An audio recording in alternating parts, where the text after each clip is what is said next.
Hey everybody, so in this video in our continuing series on Hinduism, today we are going to think about Samsara, the wheel of rebirth, and all the threads that come out of that rich idea. So in the last video we thought about karma, and karma was a big, complicated idea, a big, complicated discussion about cause and effect and how events come to be.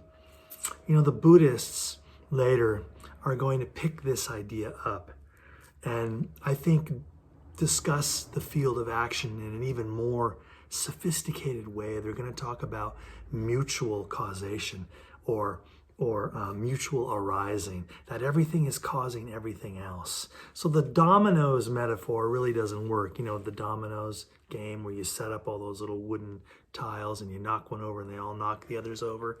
So it's like one thing causes the next thing. But think about it. Nothing has a single cause. Your life doesn't have a single cause. You know, your mom met your dad and all the experiences you've had and the food you've eaten that keep your body alive.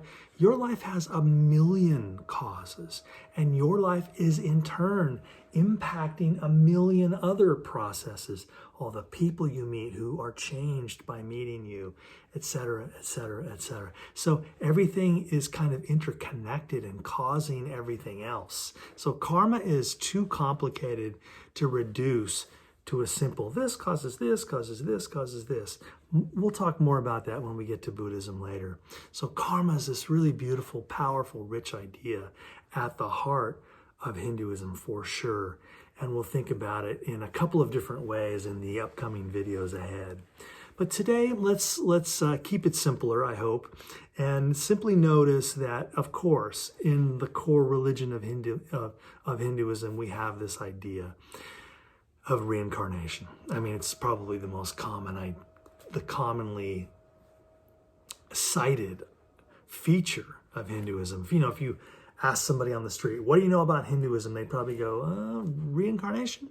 So let's unpack a little bit of what some of the classic teachings, and you know they're not all lined up. There's all kinds of different perspectives, but let's see what we can do to put reincarnation and samsara together with what we've already established in our discussion of Brahman-atman, Maya, Dharma, and Karma.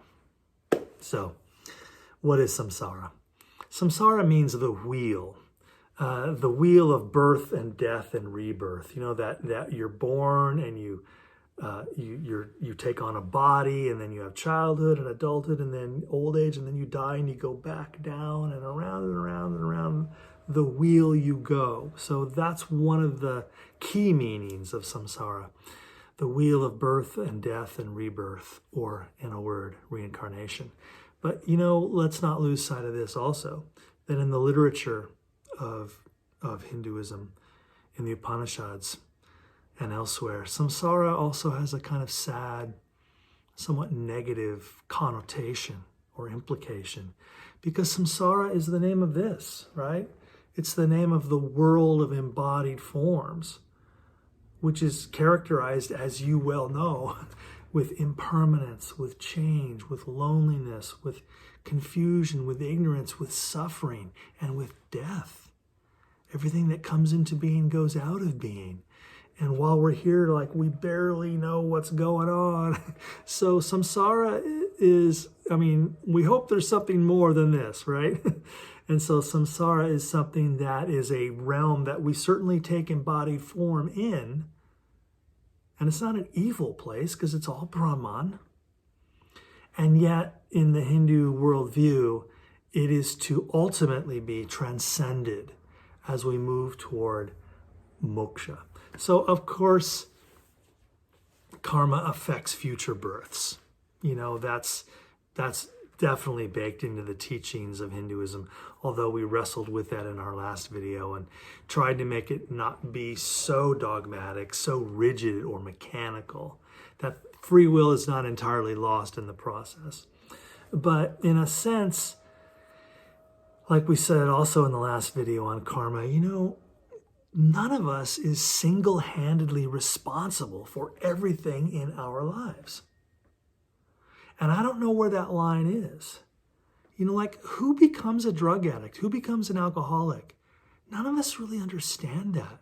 Some people try cocaine at a party and they're like, just made me nervous and took all my money, so I'm not going to do that anymore. And other people try cocaine, they're like, yeah, cocaine, and it like becomes their life. So I don't know, you know, this is maybe a brain physiology question. I don't know who becomes addicts and who doesn't. Some people can have a glass of wine once a month. Other people, as soon as they open the bottle, they have to finish it and drink another. So I don't know where those compulsive disorders come from, but we could put that in the ancient language of karma.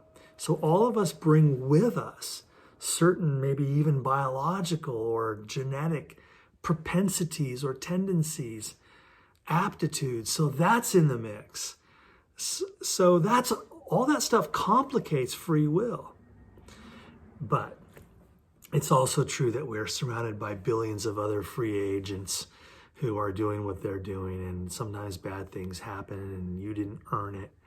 You didn't buy it. It's not cosmic payback for something you did in your previous life.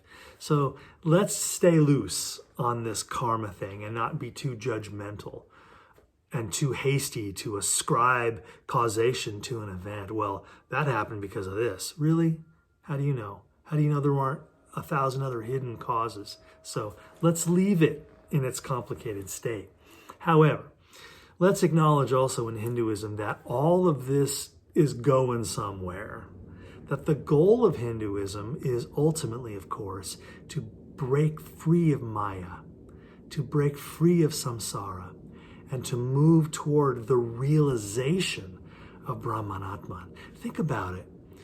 If all of us already are unified with Brahman-atman, I don't have to go anywhere to find it. Not one of my footsteps leads away from it. That's the deep teaching of Vedanta and of the Upanishads, that all of us are self-illuminating consciousness. Self-illuminating consciousness. You are Brahman-atman right now, sitting there. All we have to do is sit down, shut up, retreat from the sensory world through meditation or other means, and realize what we are. So when you look at Vedanta that way, there is no need to go searching or seeking. You are that. Tat Tvam Asi. Right here, right now. You only have to realize it. Make it real. Or in the language of Buddhism, you have to awaken to it. But apparently, we are so calcified and overlayered with Maya that is easier said than done. And it takes many lifetimes. I don't know, some voices in the literature say we have 10,000 lives or tens of thousands of lives. And every time we're born, we learn a little bit more and we get a little bit closer to realizing our identity with Brahman-atman. And at the end of all of those cycles, we have that one last go around, that one last incarnation. And then when we die, we attain moksha. And moksha means liberation from samsara. It's the goal of Hinduism, to not be reborn into the realm of samsara anymore, but to return to the source from which we in all forms have come, not to be reborn anymore. So this is a portrait of Hinduism as like a cosmic parochial school with 10,000 grades. And you're born, and that's first grade, and you just keep going around until you awaken and realize what you are. You realize your oneness. I've heard some teachers put it this way as a nice image, the raindrop image. It's as if that there's a cloud high above the ocean, and we're a raindrop that fell out of that cloud. And we're falling, and gravity's pulling us down, we're falling and falling, and the force of gravity and the force of air around us is keeping me in my little separate raindrop, and you're over there, and you're over there, and we look around, we see all these little raindrops. We're all falling. And when we attain moksha, we hit the surface of the ocean. Now, what happens to a raindrop when it hits the surface of the ocean? Does it cease to exist? No. Its boundaries simply disappear. Its boundaries vanish. It becomes boundless. You hit that ocean, you're like, oh, I thought I was a raindrop, but now I realize I am the ocean. I am one with all that is.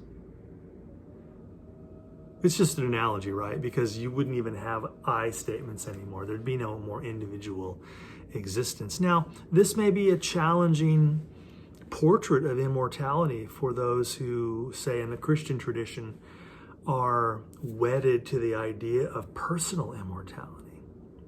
That for all eternity, I will be Peter Boland, the teaching goes in Christianity. If I get to heaven, I'll be reclothed in my perfect spirit body, whatever that is, and I'll be there in heaven with everybody, and I'll get to be Peter Boland forever. And I just have this one life, right? So it's very different. In the Hindu tradition, I am going to be many different people, and at the end, Atman returns to Atman, where it was connected before, but now it's absolutely identical and unified. So that raindrop image is a kind of nice way to think about this samsara to moksha process. So how does it work? How do you break free from the wheel of rebirth? Well, it's pretty straightforward, and it's sort of an ethical picture, and I bet you could tell me what it is right now from all of our study of Hinduism. Look, selfish, egotistical, thoughtless action attaches us to the wheel. It's like mud. Selfishness is like mud. It attaches us to the wheel. We have to get spun like a washing machine till that mud washes off.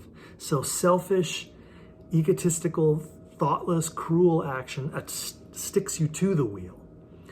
And conversely, selfless, egoless, mindful, compassionate action in accord with one's dharma releases us from the wheel. Selfless, egoless, mindful, compassionate action releases us from the wheel. I think it's in chapter 3 of the Bhagavad Gita. Krishna tells Arjuna, when you perform the work of your dharma, that is Brahman doing the action. You're not even doing the action anymore. When you show up selflessly and perform your dharma, that action does not accrue any karma, because it's not you doing the action. That is Brahman acting through you. Like the St. Francis prayer, Lord, make me an instrument. Just to paraphrase, let me walk into a room and you tell me what to say. Tell me what to do with these hands. Make me an instrument of your wisdom, of your love. So this is widely known throughout the world. Religions get my ego out of the way, show up in the consciousness of service, and let go. Let go of the outcomes. And just be joyful, faithful, and trust God.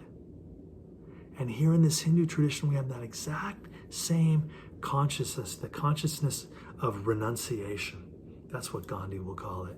And that's the word, in fact, that's throughout the Hindu scripture. Renunciation means letting go.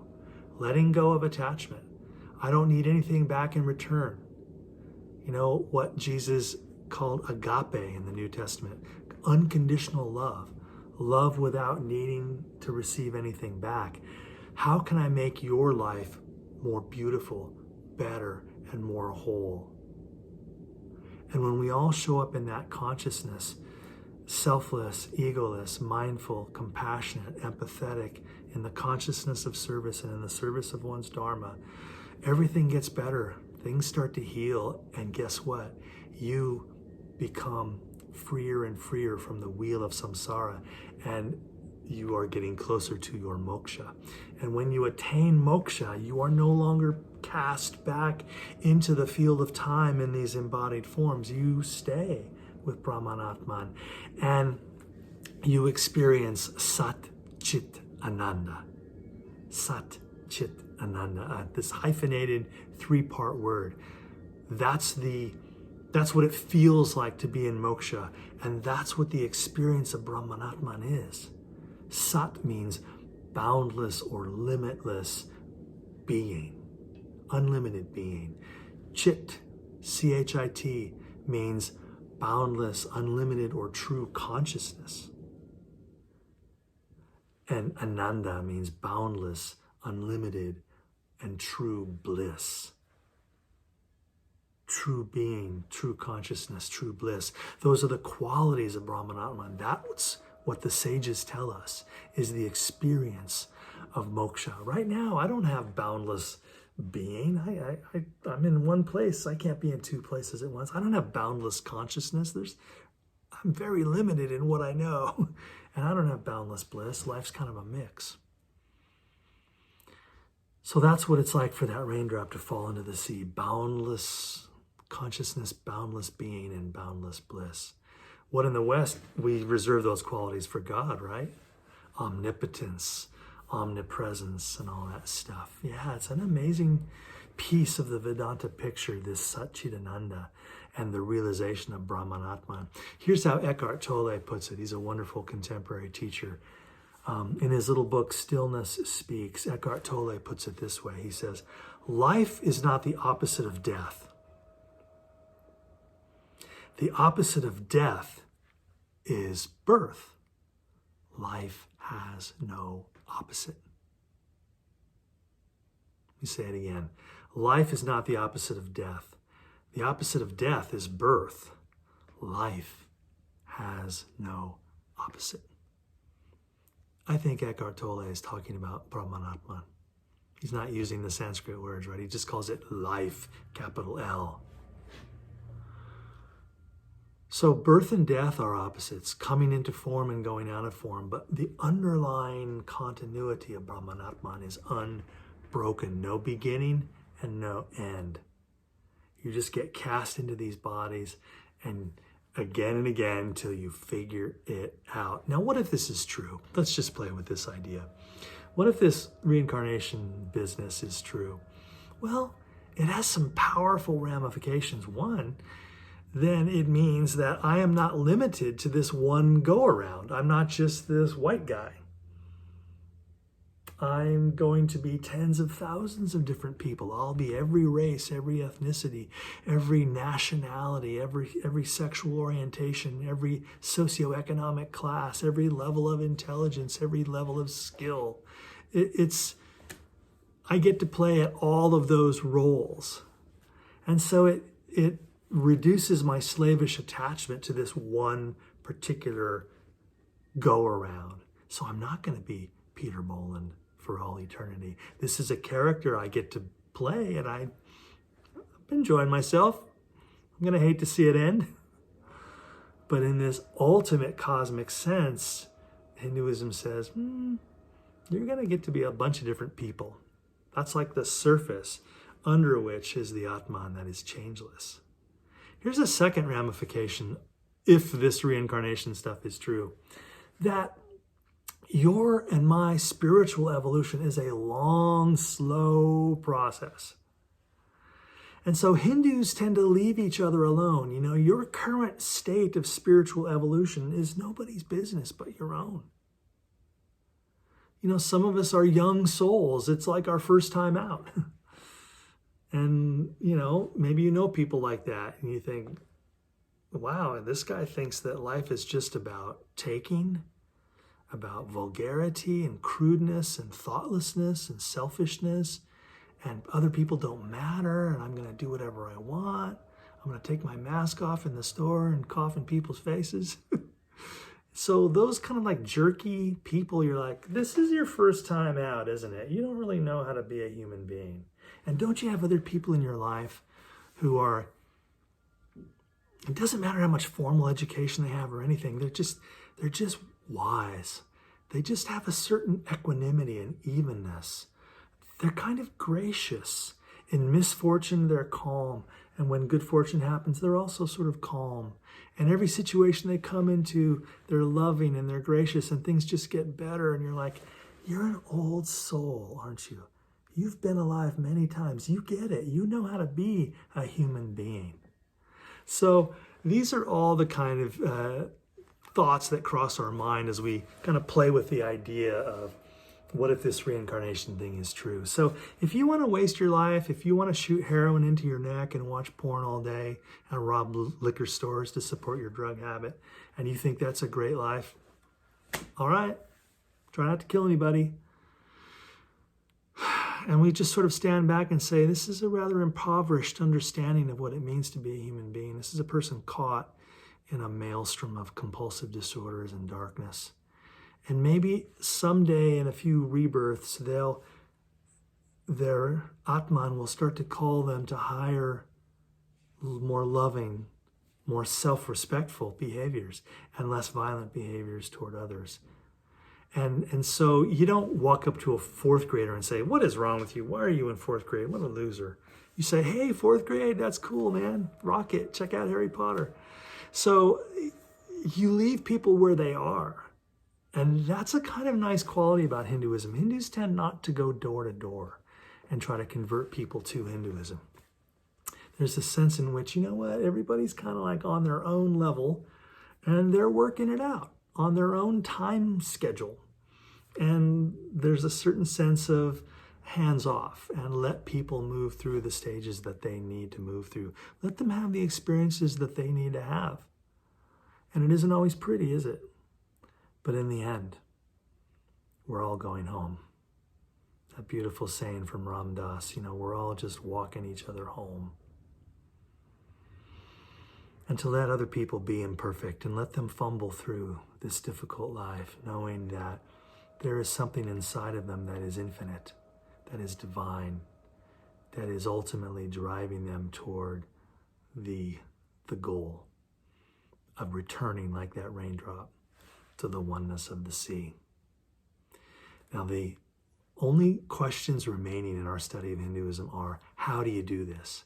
What are the disciplines? What are the techniques? What are the practices for how I can more consciously move toward moksha, overcome my kind of innate egotistical selfishness and expand into becoming a more compassionate human being? The same thing Jesus wants Christians to do. The same thing Buddha wants Buddhists to do. The same thing all wisdom teachers teach. What Muhammad wanted his community to do. Deepen into kindness. Start taking care of each other better. Stop thinking so much about yourself. There's a Tibetan Buddhist saying that often comes to mind. Want to go to hell? Think about yourself. Want to go to heaven? Think about other people.